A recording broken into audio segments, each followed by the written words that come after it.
Program tonight, a picture that no doubt all of us have seen before. And this is the airplane that obviously was shot up but managed to come back. And it was flown by Delancey. I don't even know his first name, but anyway. Larry Delancey and Bill Stallman. And tonight we are lucky enough that we have 4 of their 8 children, the Stallman's children, here with us. And they want to come up, and I'm going to introduce Elaine Jers, Jenny Loggins, Kathy Zinn, and Dorothy Hall.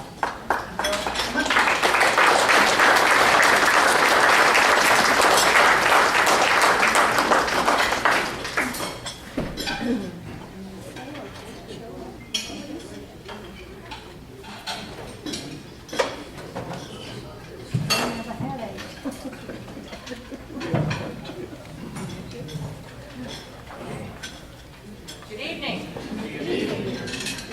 My name is Elaine Stallman Jers, and I'm one of the 8 children of Marge and Phil Stallman.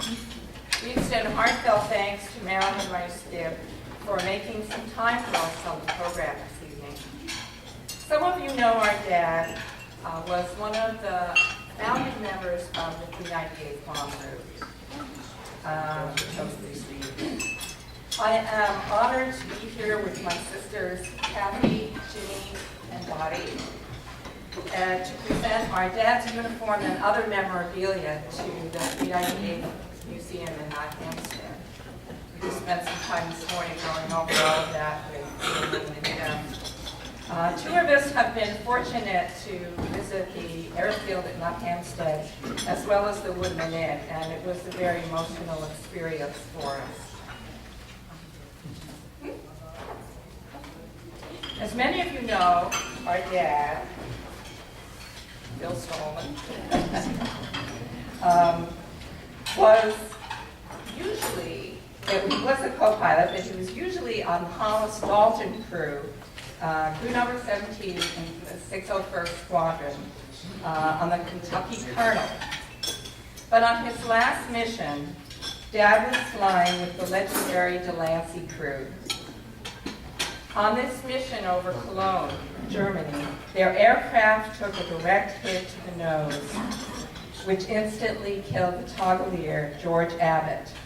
The top of the nose section was peeled back over the blocking the entire cockpit forward view.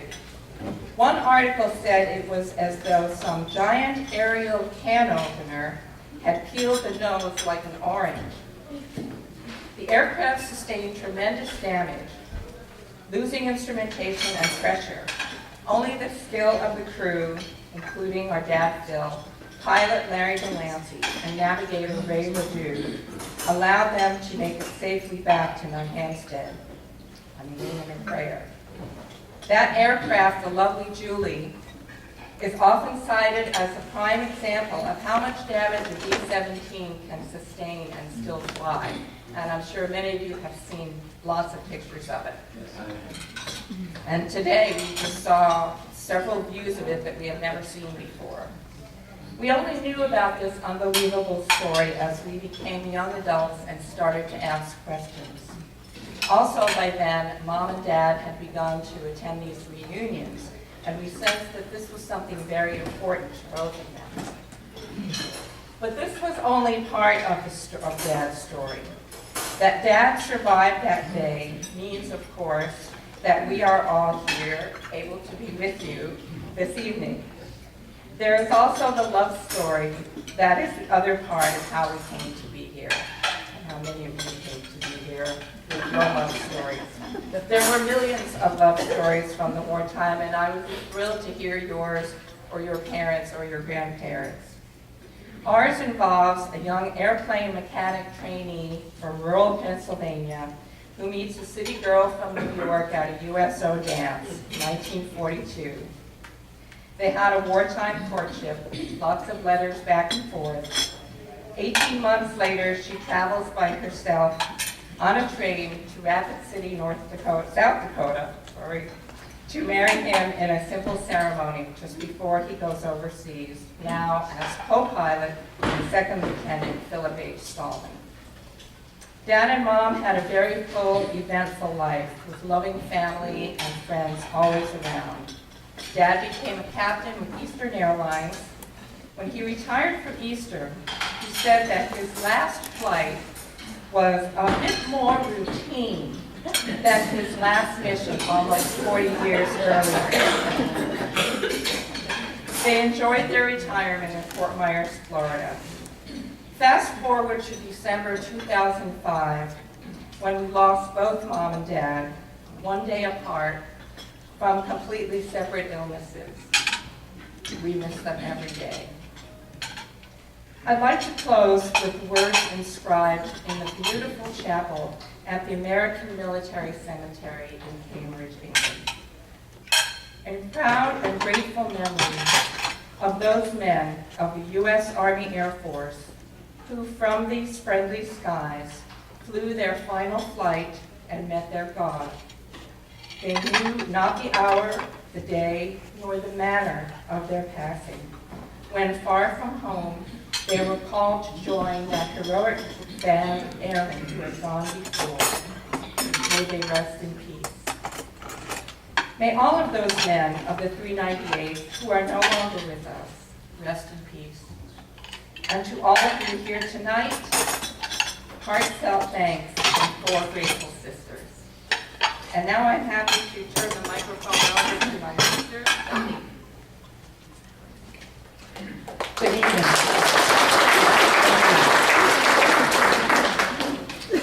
Good evening. I am the youngest of Phil Stallman's daughters. In April of 1998, I had the opportunity to visit the 8th Air Force Heritage Museum, as I'm sure many of you have, located in Savannah, Georgia. Along with my husband and 2 young children at the time, I went through, or experienced, I should say, an exhibit entitled The Mission, a multimedia presentation designed to allow civilians to experience what B-17 crew members went through during a typical bombing mission.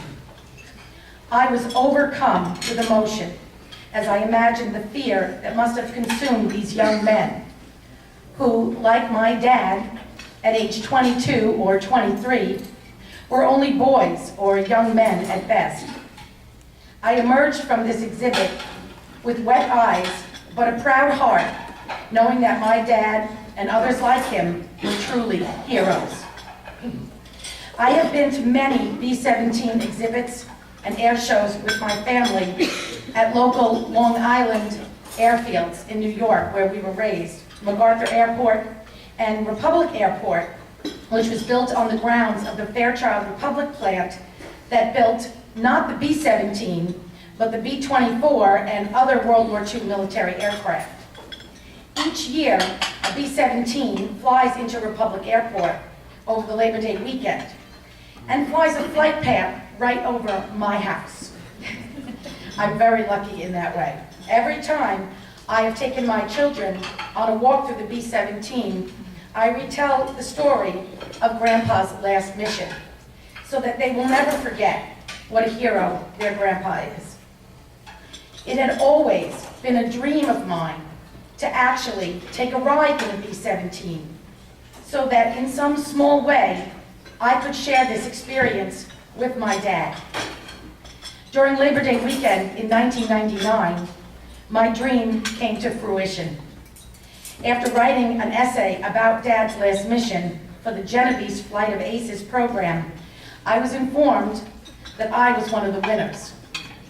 Well, first they told me I wasn't one of the winners, and I really said, how could I not win after writing about this mission? I didn't understand. And they actually sent me a mistake, saying, thank you, but you didn't win. And they said, no, we sent her the wrong letter. So that was really quite interesting. I was excited, but I was scared to death as I was seatbelted into the inner fuselage. There's no seats in that thing except in the cockpit. And I took off on a 20-minute ride over Long Island. It was really, really the thrill of my life. And I was interviewed on the local paper, for the local paper and the local news, and there was a picture of me in front of the B-17, which was the 909. And I was wearing a t-shirt of that today, and that's the one that I went up in.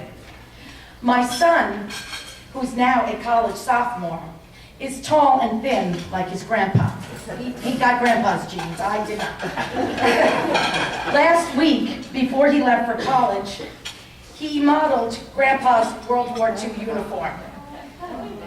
To give us one last look at it, before we came here this weekend to donate it, and this one is saluting, along with a variety of memorabilia to the Nut Hampstead Airfield Museum. We are honored to have Dad's things come to a final rest there for all to see. And we have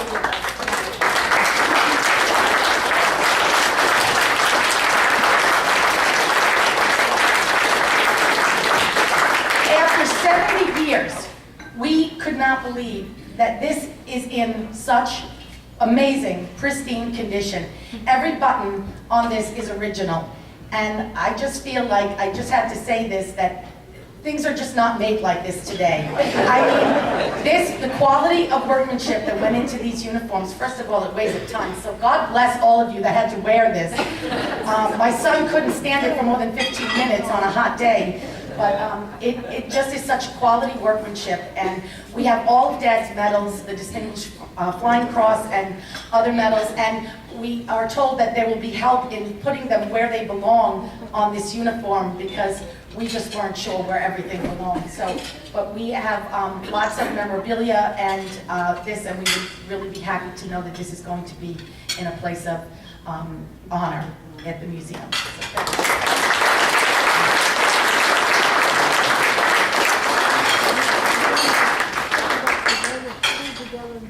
and now I will turn you over to my other sisters. I'm Kathy Stallman Zinn. I am the daughter who was born October 6, 1945. My father's last mission was October 15, 1944. So you do the math. Among other things, I wanted to say this picture of my dad. My son, my youngest son, looks like this, Fran, who came with us to Ansty in 2000. And we did, or my sisters agreed, to give Dad's bomb jacket to Fran, who very lovingly and honoredly wears it. We're not giving that one to you. Speaking of pictures, as the eldest in the family, I grew up with this picture on my father's dresser all of my childhood. And he had kind of a high boy dresser, and it was up there. In my memory, there was also a picture of an airplane. My sisters tell me that can't be true because Dad didn't even have a picture of the blown up plane until much later. And somehow I incorporated that into my memories. I knew that these people were very important, but he never talked about them. Old story, right? So we didn't ask. In 2000, my husband and I were at the Savannah reunion, and of course, that was also the year of Ansty. And I decided to interview my dad and mother during a quiet moment on a tape recorder. And one of the things I asked my father, among like all the details, was, you never talked about it. Would you have talked about it if we'd asked you? And he paused for a moment and he said, yeah. But no one ever asked. No, we finally did. One other thing I want to say about that interview, my mother was sort of sitting in on it. I hadn't really expected to be interviewing her for some reason, but she wanted to be a part of it. And many of you here have met my mother. She always kind of, on purpose, stood in my father's shadow. That was not his desire, that was her way. And so she rarely spoke up, particularly in gatherings. And we were being doing the interview for about a half an hour, and she was sitting there quite silently. And then it was almost toward the end, and all of a sudden she spoke up and she said, "I want to say something." Those boys were 21 and 22, the age of college sophomores and juniors. And they had the fate of our world in their hands. I was dumbstruck. My own son was in college. I put it all together. I had never heard such emotion from my mother about this before. And I was practically in tears myself as I finished up that interview. We hope that we can transcribe it and send it on to the museum as well. And thank you all for this opportunity. Thank you to everyone involved, and what we've learned about the building of the museum is so impressive that we can't wait to get there ourselves. Thank you. And this is my sister, Ginny.